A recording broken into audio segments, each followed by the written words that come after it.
Vidas de Santos Podcast, por FSM Radio. San Martín de Porres, el médico de Dios. Escrito por el Padre Ángel Peña. Parte 6. Milagros en la naturaleza. El año 1634 o 1635 comenzó el río a llevarse a la iglesia de Nuestra Señora de las Cabezas, y, viendo el siervo de Dios aquel suceso, fue a la celda con gran prisa y cogió la copa y se fue allá. Halló un túmulo de gente. Estaban sacando la imagen y lo demás que había en la iglesia. Entró y les dijo que no se alborotasen, que ya el río no haría daño, y, cogiendo del agua 3 piedras pequeñas, las tiró, una para arriba, otra para abajo y otra al medio, diciendo: en nombre de la Santísima Trinidad, Padre, Hijo y Espíritu Santo. Y, quedado hincado de rodillas, se retiró del río y se cegó la avenida. Acabado esto, dando gracias a Dios, se fue a su convento. A Fray Martín le gustaba plantar manzanillas por los cerros de Mancaes. Juan Vázquez Parra refiere que un día, como a las 4 de la tarde, nos pusimos, en las huellas que el ganado vacuno hacía, a sembrar manzanilla. Y yo, preguntándole para qué sembrábamos aquello ahí, porque el ganado lo había de comer, se rió muy en forma, respondiéndome que aquello serviría de poda y brotaría con más fuerza.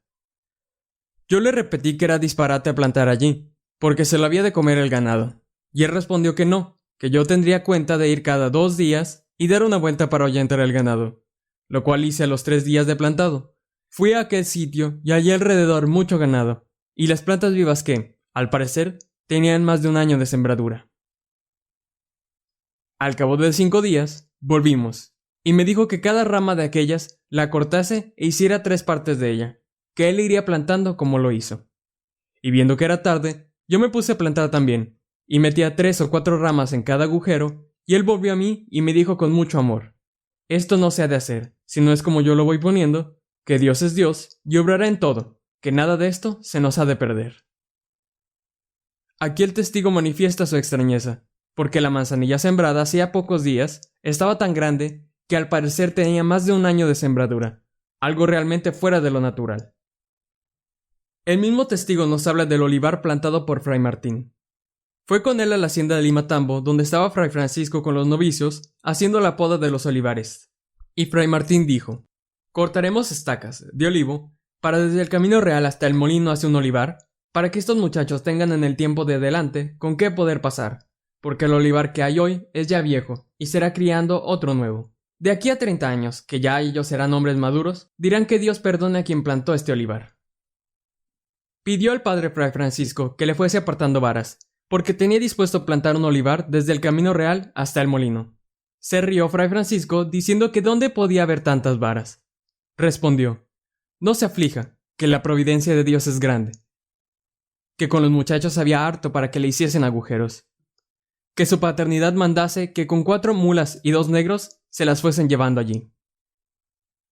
Salió Fray Martín a comenzar los hoyos con 3 barretillas, y el primer día se hicieron 90 hoyos de media vara de hondo y 1/4 de ancho, y a este paso fuimos trabajando toda la semana.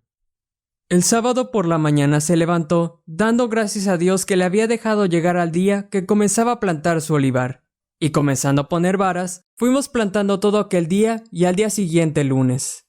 Y comenzó a dar agua a todas las varas que tenían plantadas, y fue providencia de Dios que, al tercer día de regadas, había 1/4 de retoño en cada una. Fuimos prosiguiendo con la planta. A los 15 días, había plantado 700 plantas, y en un mes acabó de hacer su olivar, que hoy es prodigio el verlo. Este olivar, que como dice el testigo, es un prodigio, todavía existe y se llama el olivar de San Isidro. Fray José de Villarrubia vio sembrar los olivos que prendieron de un día para otro, y dieron fruto anticipadamente y con mucha abundancia. Reconociendo todos que era caso milagroso, y que los negros de la hacienda decían que el haber fructificado tan aprisa era porque estaban regados con la sangre del padre Porras, que allí se azotaba de noche. Fray Jacome de Acuña declara sobre el olivar que él estuvo ayudando y que en pocos días floreciendo, echando sus cogollitos, cosa imposible según la labor del campo y la agricultura, quedando admirados cuanto lo veían, teniéndolo por caso milagroso. y ha dado desde entonces todos los años copiosísimos frutos. Y de lo producido de ellos se sustenta toda la comunidad de su convento de aceite todo el año, y lo que sobra se vende para sustentar a la comunidad, como lo ha experimentado este testigo por haber cuidado algunos años de dicha hacienda. Fray Francisco Velasco Caravantes confirma que conoció el suceso, y que en él hubo 3 prodigios. 1. Que en pocos días, por sus propias manos, pudiese plantar más de 3000 troncos. Otro, que de un día para otro retoñaban y daban brotes. Y finalmente, el milagro que dura hasta hoy, y es que jamás ha dejado de dar frutos y se recogen cada año de 3 a 4000 botijuelas de aceite. Última enfermedad y muerte. Hasta los 40 años gozó Fray Martín de buena salud. Pero en 1619 empezaron unas cuartanas, fiebres con frío que se repetía cada 4 días, producidas por el paludismo. Según afirma Fray Francisco de Santa Fe, en el tiempo que lo conoció, todos los años padecía por cierto tiempo señalado una enfermedad de cuartanas, las cuales pasaban en pie, sin regalo alguno y sin que dejase de hacer sus ordinarios ejercicios como si estuviera bueno, llevando la dicha enfermedad con mucha paciencia y alegría. El padre Andrés Martínez manifiesta que, desde 1630, más o menos, andaba siempre enfermo, y nunca dejó de acudir así a la obligación de religioso como al socorro y necesidad de la enfermería y religiosos de ella, y a los pobres que le buscaban en sus aflicciones y necesidades. Y todo lo llevaba con gran amor, y siempre con mucho contento, como si no tuviera cosa alguna, y con mucha paciencia, conformándose siempre con la voluntad divina. Para el año 1639, con casi 60 años, hacia finales del mes de octubre, cayó con la enfermedad, llamada tabardillo o tifus. Esta enfermedad tenía fama de incurable y quitaba la vida en 2 semanas. Fray Martín era consciente de que iba a morir. Por eso, mandando al médico que le curaba a hacerle medicamentos en que precisamente habían de matar algunos animales como eran pajarillos, palomillos y gallinas, lo sentía en extremo y le oyó decir diversas veces que para qué mataban a aquellas criaturas de Dios, supuesto que la voluntad divina era llegada de que muriese y no la habían de aprovechar. Y así sucedió que murió de la dicha enfermedad. El padre Antonio Gutiérrez afirma que, habiendo puesto el superior a otro hermano para que le asistiese de enfermero, le pidió que le diesen por enfermero a este testigo, y así lo hizo y le asistió como tal hasta que murió. Fray Francisco de Santa Fe recuerda que Fray Martín tenía una cadena que este testigo le vio quitar en la última enfermedad que tuvo, que casi la tenía metida en las carnes. Y, estando para morir, los superiores y médicos le mandaron que se quitase la túnica de jerga tosca de que suelen hacerse las albardas. Fue grandísimo el sentimiento que en ello tuvo, y fueron grandes los esfuerzos que hizo en contra, y todos los circunstantes, así religiosos como seglares, se admiraron, viendo lo mucho que el dicho siervo de Dios lo repugnaba para que no se lo quitasen. Para que se echase en cama con sábanas, fue necesario que el superior se lo mandase bajo obediencia. Y como la enfermedad empeoraba, se confesó y recibió los santos sacramentos de la Eucaristía y extremaunción con muchas lágrimas y señales de penitencia, haciendo muchos actos de amor a Dios. El virrey de Chinchón, don Luis Fernández de Bobadilla, iba de vez en cuando a visitar a Fray Martín al convento para consultarle cosas de gobierno. En su última enfermedad también fue a visitarlo, pero tuvo que esperar fuera de la celda un cuarto de hora, porque estaba en éxtasis. El virrey le besó la mano y le pidió que, cuando estuviera en la presencia de su divina majestad, le pidiese que se sirviera darle buena muerte para que fuese a gozarle eternamente, y asimismo le diese buenos y felices sucesos en su gobierno para su divina honra y gloria. Cuando salió el virrey, el prior le reprendió por haberle hecho esperar. El siervo de Dios le respondió con humildad que los príncipes y señores de la tierra no tenían lugar donde estaban los grandes del cielo, y que habían estado la Santísima Virgen, su patrona y abogada, su padre Santo Domingo y San Vicente Ferrer, acompañados de otros santos y ángeles, y que con tanta santa visita no le quedó capacidad para recibir otra. El capitán Juan de Guarnido nos dice que la noche que murió el siervo de Dios, diciéndole un religioso que se encomendase al glorioso Padre Santo Domingo, le había respondido que allí lo tenía presente, que estaba acompañando a la Virgen Santísima y Santa Catalina y al Señor San José, sus devotos. cubierto de sudor mortal, haciéndose del Santo Cristo.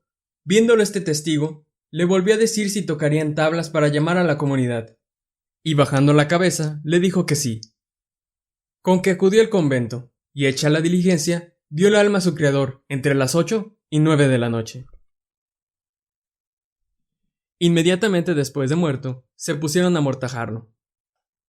Habiendo buscado entre los paños viejos, rotos y humildísimos que vestía, con qué poder amortajarle, sin poner cuidado alguno, se le puso por mortaja un hábito de cordellate muy vasto.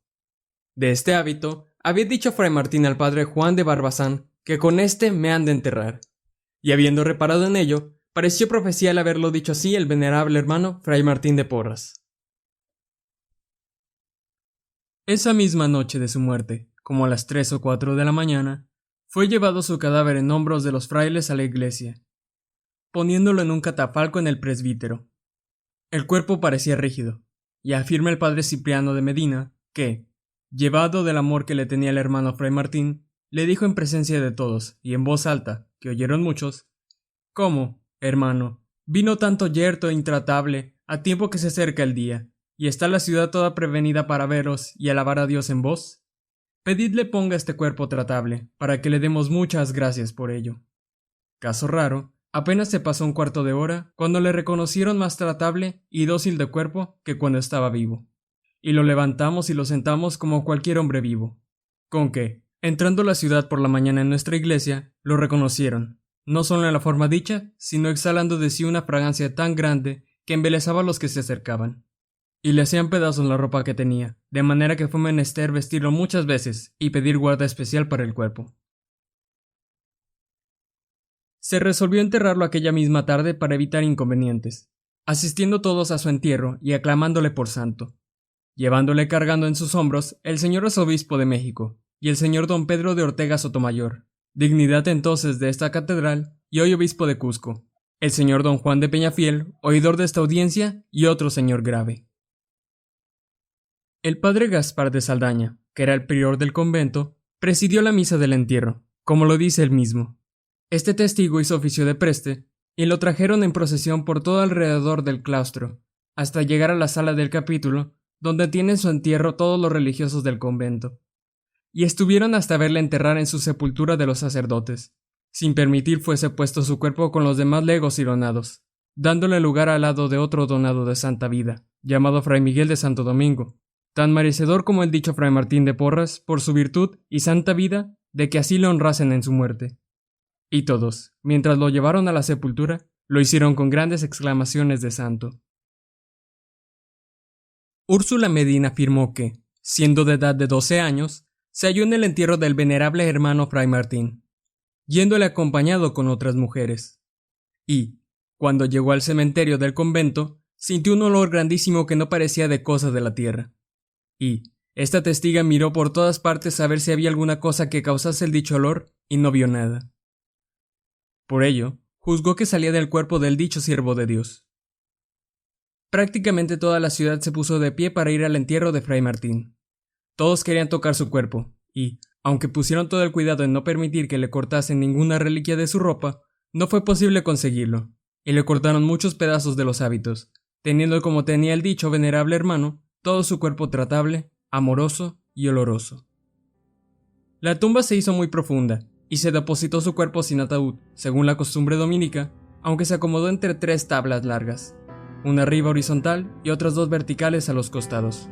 Luego, la gente se fue retirando, y todos, a pública voz, lo clamaron por santo.